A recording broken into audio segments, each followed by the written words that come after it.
નમસ્કાર મિત્રો, પ્રવીણ જોશી તમારી સામે એક મસ્ત મજાનો ટૂચકો લઈને. જો ગુજરાતમાં દારૂબંધી ના હોત તો ગુજરાતી સ્ત્રીઓની વાતો કેવી હોત તે સાંભળો. 3-4 જણી ભેગી થાય, બધી જ ઉતાવળમાં હોય તો 1 કલાક સુધી વાત કરે એવી બહેનો ભેગી થાય અને કે તમે ઘઉં ભર્યા, બીજી કે તમે ચોખા ભર્યા, ચણાની દાળ ભરી, તેલ ભર્યું.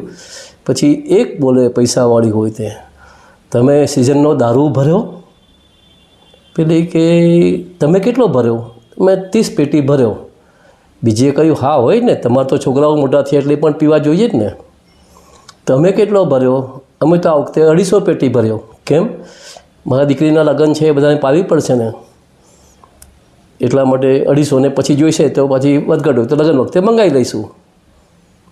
ત્રીજીએ કહ્યું તમે વાત જવા દો, મારા દાદા મરી ગયા એ વખતે પહેલાં તો બધા ના પડી કે દારૂ નથી પાવો, પણ મારી મમ્મી કહે ના, દાદા બહુ બધું મૂકી ગયા છે, એમની માટે આપણે ધામધૂમથી જ બધાને પીવડાવો. સાહેબ તમે માણસોની 500 પેટીમાં બધાને ગામમાંથી બોલાવીને કારજના દિવસે બધું એમને પીવડાવ્યું.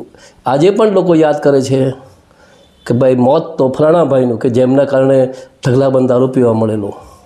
છેલ્લી બોલી જવા દો ને, અમારે તો પેલા દેશી પોટલી જ પીએ કે અમારા બજેટમાં હોય નહીં એટલે ખાલી 10 પેટી ભરી છે, મહેમાન આવે એની માટે. મજા આવી હશે, પણ દારૂ એ ખરાબ વસ્તુ છે એ ચોક્કસ માનજો. જય શ્રી કૃષ્ણ, જય સિયારામ. પ્રવીણ જોશી, બાય સિયા.